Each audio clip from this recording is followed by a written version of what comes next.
मेरो अधुरो प्रेम। हामी फेसबुकबाट चिनिएका थियौँ। 2 वर्ष जति निरन्तर कुरा भयो।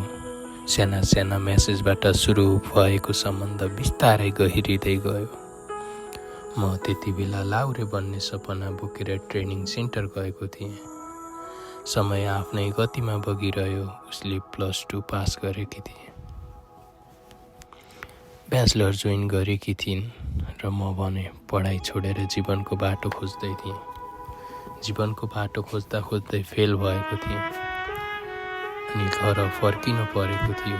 एक दिन उसले भनिन्, कलेज आउनु न, पढाइलाई निरन्तर दिनु। म मुस्कुराउँदै एउटै शब्दमा उत्तर दिएँ, हस् म आउँछु। सायद त्यो मेरो जीवनको सबैभन्दा इमान्दार हस थियो।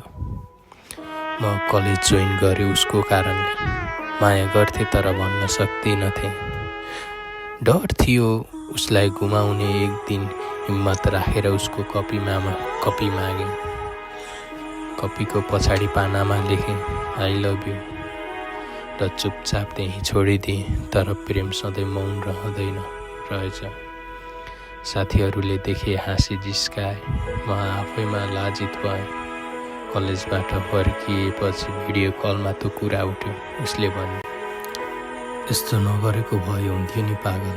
म हाँसेर भने, माया गर्छु भनेको हुँ, डराउनु पर्ने के छ र। उनी हल्का रिसाइन्, हावा मान्छे। तर त्यो हावा शब्दभित्र पनि माया मिसिएको महसुस हुन्थ्यो।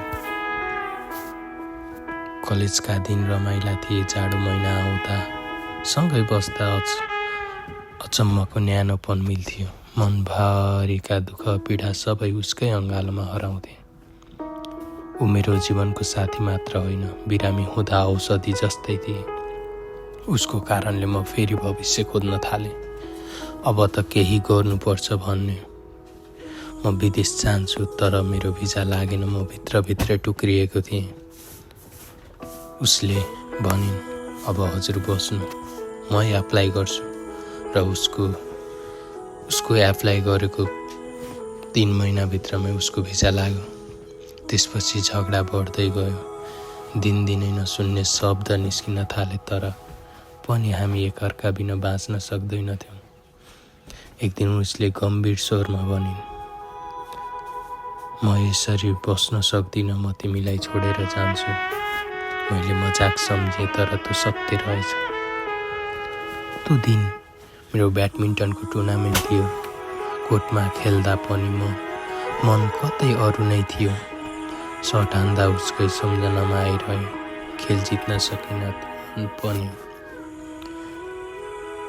उसले मलाई सबैबाट ब्लक गरेकी थिइन्। साथीको मोबाइलबाट मेसेज गरे। उसले रिप्लाई त दिइन्, तर भने, म तँसँग बोल्न सक्दिनँ। त्यसपछि म आफैसँग लड्न थालेँ। डिप्रेसनको मुखसम्म पुगेँ। बाटोमा जोडी देख्दा उसकै याद आउँथ्यो। आँसु लुकाएर हिँड्थेँ। कोठामा पुगेर रुन्थेँ।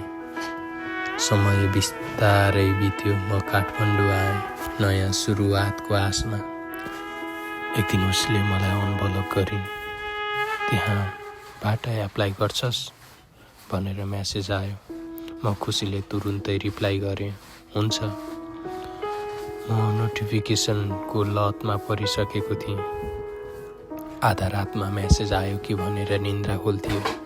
एक दिन अचानक उसको नम्बरबाट फोन आयो। कन्ट्याक्टमा सेभ थियो साना।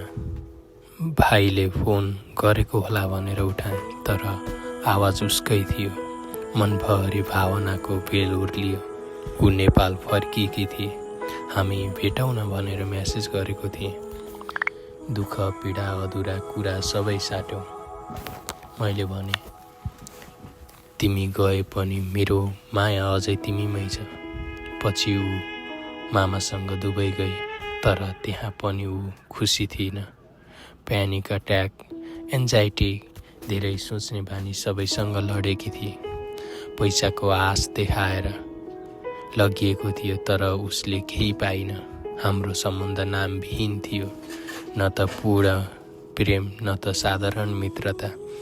मैले धेरै पटक भने, रिलेसनमा बसौँ।